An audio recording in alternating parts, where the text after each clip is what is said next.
American taxpayers got a rare look at government at work today. The president opened up a bipartisan meeting of the White House on immigration to TV cameras as the discussion unfolded, and it was interesting. The president wants a deal on DACA and border security rolled into the first phase of addressing the issue which has plagued Congress for years. It was unique television, to say the least. And Dick, you're and the Democrats are going to have a lot of things that they're not going to agree. You're going to talk to us about it. I just felt that this is something, it was long overdue. You'd have a meeting and you'd say, this is what we want. You would have a meeting, and this has been going on for years. And I just, you know, at a certain point, maybe I'll just lock the doors and I won't let anybody out until they come and agree. Michael, do you have something to say about the bill? Yeah, I've been in Congress for 7 terms. I've been trying to get this border secure for 7 terms in Congress. I think this is a bipartisan issue. I think DACA is a bipartisan issue. We have an opportunity, I think, before us to get this done for the American people. When it comes to chain migration and the lottery system, we saw 2 recent terror attacks in New York that were the result of this, I think, failed immigration policy. We'd like to see that fixed for the American people, and along with, as Bob talked about, sanctuary cities. And I agree with my good friend Mario in the sense that if we focus on DACA and border security, I think we can address this. Issues of chain migration or the other issues, I think that should be looked at the second phase. But again, I said this with all due respect to both Democrats, Republicans, but being from the border, I always get a kick out of people that go down, spend a few hours there. They think they know the border better than Cornyn or Martha, some of us there, because we've lived there all our life. Let me explain this. For example, if you look at the latest DEA, if you're worried about drugs, look at the latest DEA report. More drugs come through the ports of entry than in between ports. So just to give you a sense, this went on for almost an hour. For more on this issue, let's turn to our panel tonight. Ned Ryun, CEO of American Majority, and Robert Patillo, radio talker and civil rights attorney. Great to have both of you with us tonight. Well, Ned, what did we see there? Reality TV in the White House? I mean, I thought the 2 sides could never sit down and say anything. This is somewhat of a win for the president, isn't it? Oh, absolutely. And Ed, let's be honest. I thought it was very good to see him in about a 45-minute long session, really undercutting any arguments that the Wolf book, Fire and Fury, made about his mental stability or mental fitness. I mean, I think anybody watching that would have said, okay, this guy's engaged, he was making jokes, he was engaging on these various, topics in regards to DACA and the wall and immigration. So I think there were a lot of things that were accomplished today, one of which was, again, bringing both Republicans and Democrats, senior figures on both sides in Congress, into the White House to have a pretty serious conversation for 45 minutes, and also to show, hey, Trump's engaged, Trump knows what he's talking about. I will say this, Ed, this is going to be an interesting debate. Trump made it very clear, we're not going to have DACA reform without a wall, but I think there's going to be a couple other things that he's going to have to be very careful with to not lose his base. Robert, do you see this as an opportunity the Democrats had to turn the president, loosen him up in front of his own party? What do you make of it?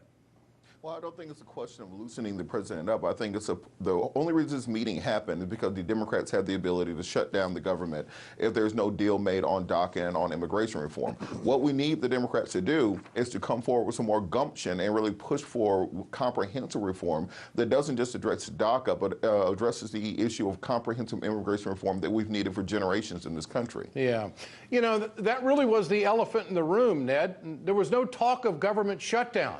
It was like, okay, let's see if we can find some common ground here. The president wants, 2 phases in all of this, and he even told his own party, I'll take the heat. Let's just get a deal done. What do you make of that? Well, first of all, I'm not, I guess, afraid of government shutdowns. I think government shut down 8 times under Reagan. He had 3.5% GDP growth during the entire tenure he was in the White House. I actually kind of like to see the government shut down so we can understand what these nearly 2 million federal government employees actually do with the $136 billion we fund them with every year. But I want to go back, Ed, and really quickly say this. In this whole DACA, reform discussion that's taking place, I think Trump needs to lay out at least a short list of things. Listen, I want to have voter ID law. I want to get chain immigration done away with, this whole visa lottery done away with, E-Verify. I'm going to have a physical wall, and then I think the response needs to be, we'll give green cards to the Dreamers, give them 5 years to become citizens, give them some sort of legal status now, but give it a 5-year process. And I think I think the White House really needs to frame out the argument, because what did concern me a little bit, Ed, was when he said, whatever you guys come up with, I will sign. And I'm not really thrilled with that. I think he needs to be aware the base wants a few things in that compromise before he signs anything. Robert, what do you make of that comment the president made? I'll take the heat, and also whatever you bring me, I'm going to sign. He's really trusting these guys to do a deal. How do you read it? Well, on a couple points, President Trump already tweeted out last year that he really has no interest in deporting the Dreamers and that he wants to make a deal on DACA. He's also made it abundantly clear he has no plan to fund the wall and no plan to finance the border wall. So this is more likely a negotiating chip, more so than anything that will actually happen. We're not going to have a physical wall that costs $20 billion from sea to shining sea that won't do anything to address our immigration problems. It's not going to happen. And as somebody who has practiced in immigration court, in the United States, I can tell you, trying to do a green card program for all the Dreamers will be an administrative nightmare. There's already 2- and 3-year delays on deportation hearings in the federal system, so that's not going to happen. We have to have an adult, non-talking point conversation. What about that, Ned? No, listen, the base has made it very clear they're not talking about fencing. Trump also made it clear during the campaign he was not talking about fencing. The base expects a physical wall in as many places as possible. And in regards to the green card solution, they're not going to just, the Republicans, I think they've got to thread the needle. They're never going to deport. And I would argue, Ed, most conservatives do not want to see Dreamers deported. I think that would be a disaster on so many different levels. At the same time, there's not going to be some carte blanche, let's give the Dreamers immediate citizenship right now. There has to be some sort of process. And again, the green card solution, I think, is as good as any. But, Robert, do you see that an agreement would be a pathway to citizenship? I mean, the president wants to do it in 2 phases. It sounds to me that if the Democrats give the president the wall, they're going to get what they want. The Democrats aren't going to give him $18 billion to waste on a wall. Any fiscal conservative has to understand that that's not a reasonable solution to Americans' immigration problem, because we still have airplanes, we still have shipping containers, we still have other people who are able to get into the country, not through the physical wall. What's going to have to happen is have an actual discussion with stakeholders in the community to understand that by having a pathway to citizenship for the individuals who are currently here, by extending the DACA program and also allotting them a pathway to citizenship, you can actually find a solution to this and not just build that wall rallying cries that won't actually solve the problem. Okay, gentlemen, great discussion. Ned Ryan, diminish the problem greatly. Robert Patillo, gentlemen, thanks so much. We'll do it again. Appreciate it. Thanks, Ed.